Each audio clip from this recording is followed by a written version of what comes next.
दोस्तों, financial freedom हासिल करने के लिए फाइनेंशियल रूल्स को समझना होता है एंड मोस्ट इम्पॉर्टेंट हमें पैसों और पैसों से जुड़े रूल्स को समझना होता है, तभी हम फाइनेंशियली अपने आप को सस्टेन कर पाएंगे। आपने नोटिस किया होगा कुछ लोग अमीर तो हो जाते हैं लेकिन अपने आप को ज़्यादा समय तक अमीर रख नहीं पाते क्योंकि उनके पास पैसों की समझ नहीं होती, रूल ऑफ मनी के बारे में कुछ पता नहीं होता, जिससे वो लंबे समय तक अमीर नहीं रह पाते। तो इसलिए ज़रूरी है कि हमें रूल ऑफ मनी के बारे में पता हो। बेसिकली इस टॉपिक के ऊपर यूट्यूब पे कई वीडियोस अवेलेबल है बेसिक लेवल पे, इसलिए मैं सेम चीज़ें बता करके आपका समय बिल्कुल ख़राब नहीं करूँगा। मैं आपको न्यू रूल्स ऑफ मनी के बारे में एक्सप्लेन करूँगा जो कि बिल्कुल नया कॉन्सेप्ट है, जिसे रॉबर्ट कियोसाकी ने अपने latest book conspiracy of rich में बताया है। बाय द वे, मैंने न्यू रूल्स ऑफ मनी को समझाने के लिए इसी बुक की मदद ली है, तो वीडियो को बिल्कुल भी मिस मत कीजिए और वीडियो को एंड तक देखिए। Rule number 1, money is knowledge.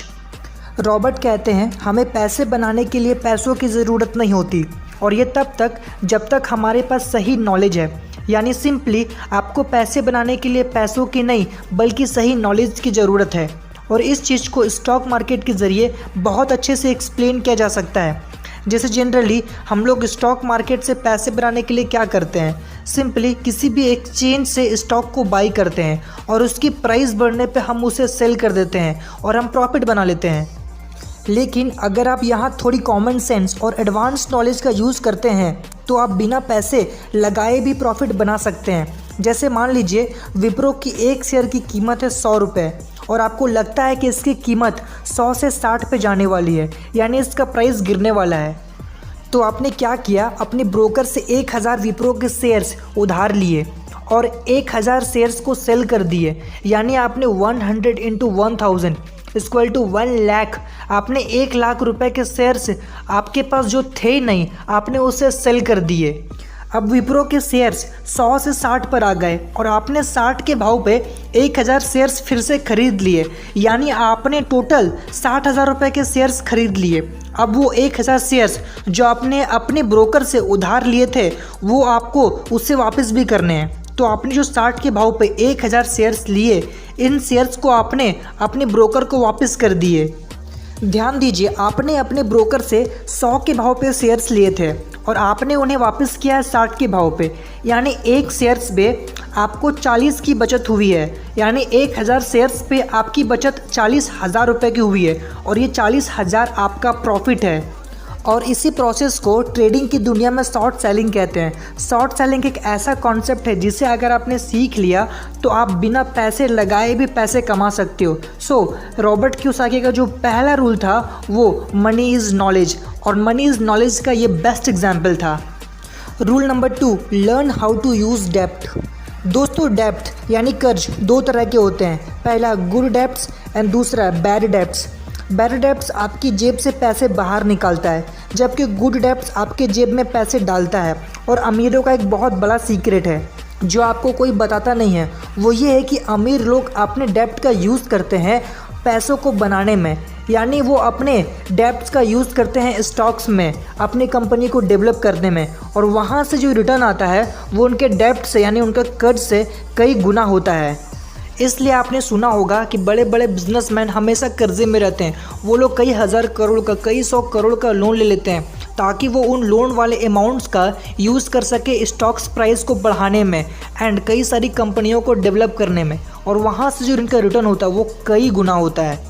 और ये एक बहुत ही स्मार्ट तरीका है अपने डेप्ट का यूज़ करके अपने बिज़नेस को बड़ा करने में। और मैं इसके ऊपर एक बहुत जल्द वीडियो लेकर के आऊँगा जिसमें मैं आपको ये बताऊँगा कि आप कैसे आइडेंटिफाई कर सकते हो कि कौन सा डेप्ट आपके लिए गुड होगा और कौन सा डेप्ट आपके लिए बैड होगा। Rule number 3, learn how to control cash flow. दोस्तों, कैश फ्लो ये एक ऐसा टर्म है जिससे आपको हमेशा अवेयर होना चाहिए, और रॉबर्ट कहते हैं आपको हमेशा ये ऑब्जर्व करते रहना चाहिए कि आपका पैसा कहाँ जा रहा है, किधर फ्लो कर रहा है। और इस कैश फ्लो को ऑब्जर्व करने के लिए आप इन चीज़ों का सहारा ले सकते हैं। वो ये है कि आपको अपने एसेट्स को पहचानना आना चाहिए, जैसे कौन सा एसेट आपको और पैसे बना करके दे सकता है, जैसे स्टॉक्स, कमोडिटीज़ या फिर बॉन्ड्स। और आपको ये भी ऑब्जर्व करते रहना चाहिए कि आपके वर्कर्स किधर मूव कर रहे हैं, उनकी एक्टिविटी क्या है, कहीं आप ऐसे पोस्ट के लिए एम्प्लॉय हायर तो नहीं कर रहे हैं जिसकी आपको ज़रूरत ही ना हो, जिसे आप खुद भी मैनेज कर सकते हो। सो हमेशा इन चीज़ों को आप मॉनिटर करते रहो जिससे आपका कैश फ्लो कंट्रोल में रहे।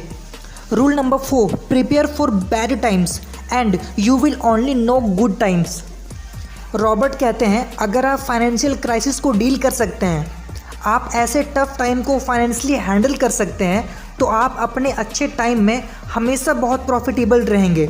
इसलिए अपने आप को फाइनेंशियली एजुकेट कीजिए ताकि आप फाइनेंशियल क्राइसिस के दौरान खुद को भी सर्वाइव कर पाएँ, जो कि बहुत कम लोग कर पाते हैं। इसलिए फाइनेंशियली एजुकेट होइए। और ये फाइनेंशियल क्राइसिस ऐसा टर्म है जिससे हर एक बिजनेसमैन को हमेशा जूझना पड़ता है, इसलिए उन बैड टाइम्स के लिए आपको हमेशा प्रिपेयर होना चाहिए। Rule number 5, the need for speed. Guys generally हम लोग क्या करते हैं, अपने आप को फाइनेंशियली बहुत स्लो रखते हैं। हम बस अपनी सैलरी में से पैसे सेव करते हैं और खर्च करते हैं। हम अपने आप को उस 24 घंटे के टाइम फ्रेम में कैद कर देते हैं। हम कभी भी अपने इनकम को एक्सेलरेट करने की कोशिश नहीं करते।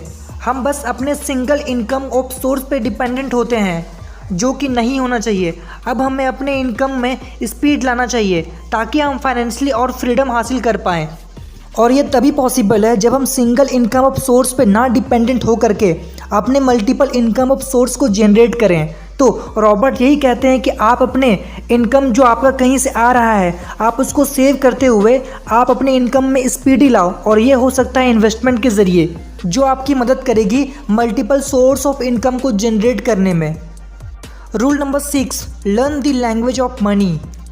रॉबर्ट के अकॉर्डिंग पैसों की शुरुआत हमारे वर्ड यानी हमारे शब्दों से होती है।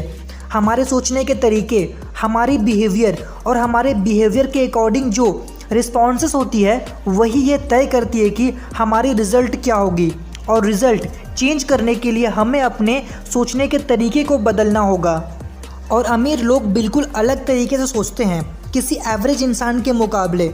और अमीरों के सोचने के तरीके में मैच्योरिटी होती है, जिसकी कमी गरीब और एवरेज लोगों में होती है। इसलिए आपका थिंकिंग पैटर्न क्या है पैसों को लेकर के, आप क्या सोचते हैं पैसों के बारे में, ये बहुत ज़रूरी है। जैसे कहीं आप ये तो नहीं सोचते हैं कि पैसे बस हमारे हाथों का मैल है, कहीं आप ये तो नहीं सोचते कि पैसे बस आते जाते रहते हैं, क्योंकि ये जो सारे थॉट्स हैं ये सब गरीब और एवरेज लोगों के थॉट्स हैं। जबकि इसके मुकाबले अमीर लोग बिल्कुल अलग सोचते हैं। वो लोग अपने लाइफ का एक बहुत इम्पॉर्टेंट पार्ट मानते हैं पैसों को। सो मोस्ट इम्पॉर्टेंट, पैसों को समझिए, इसके फ्लो के बारे में समझने की कोशिश कीजिए, तभी आप खुद को फाइनेंशियली लिटरेट बना पाएंगे। Rule number 7, life is a team sport, choose your team carefully. इस दुनिया में हर कोई अलग अलग चीज़ों में एक्सपर्ट है। जैसे कोई अकाउंट्स में एक्सपर्ट है, कोई वकालत करने में एक्सपर्ट है, तो कोई फाइनेंशियल एडवाइस देने में एक्सपर्ट है, एंड मैनी मोर। तो एक इंटेलिजेंट बिजनेसमैन हमेशा अपने आसपास इन एक्सपर्ट्स को एक्वायर करता है, उनकी टीम बनाता है, क्योंकि बिजनेस एक ऐसा फील्ड है जिसमें आपको इनकी ज़रूरत हमेशा पड़ती है। और आपको एक सफल बिजनेस चलाने के लिए, उसे स्टेबल रखने के लिए इन एक्सपर्ट्स की ज़रूरत पड़ती ही रहती है। इसलिए रॉबर्ट कहते हैं इनको हमेशा अपने टीम का एक अहम हिस्सा बनाएं, ताकि जब भी आपको इनकी ज़रूरत पड़े ये आपके काम आए।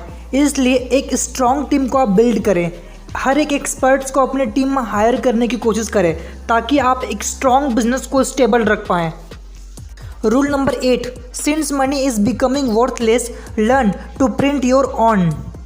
ये रूल हमें ये सिखाता है कि पैसा वर्थलेस होता चला जा रहा है इन्फ्लेशन की वजह से। तो ऐसे में हमें अपने पैसे को फास्ट मल्टीप्लाई करने की ज़रूरत है, ताकि हम इन्फ्लेशन को बीट कर पाएँ।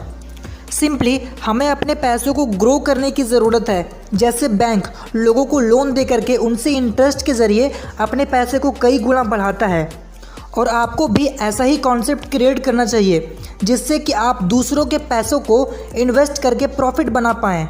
और इसका एक और जो बेस्ट एग्जांपल है वो है म्यूचुअल फंड। म्यूचुअल फंड भी लोगों के पैसे को इन्वेस्ट करता है, और वहाँ से प्रॉफिट जो आता है उसका कुछ कमीशन काट लेता है, और इससे उनकी अर्निंग होती है। तो ये भी काफ़ी अच्छा कॉन्सेप्ट है, दूसरों के पैसे को यूज़ करके खुद का प्रॉफिट बनाने का। सो फाइनली ये जो मैंने आपको रूल्स एक्सप्लेन किए हैं रॉबर्ट कियोसाकी की latest book conspiracy of rich के ज़रिए मैंने आपको एक्सप्लेन किए हैं। अगर आप थोड़े से कंफ्यूज हो रहे हो तो आप इस वीडियो को वापस से रिप्ले करके देख लीजिए, सारी चीज़ें आपको समझ में आ जाएगी। और अगर आपको ये वीडियो अच्छी लगी हो तो वीडियो को लाइक ज़रूर करना, और चैनल के ऊपर इसी तरीके के अमेजिंग वीडियोस देखने के लिए चैनल को ज़रूर सब्सक्राइब कर लेना और उसके बगल के बेल आइकन को भी हिट कर लेना। टिल देन टेक केयर, मिलता हूँ मेरे आने वाले नेक्स्ट वीडियो में।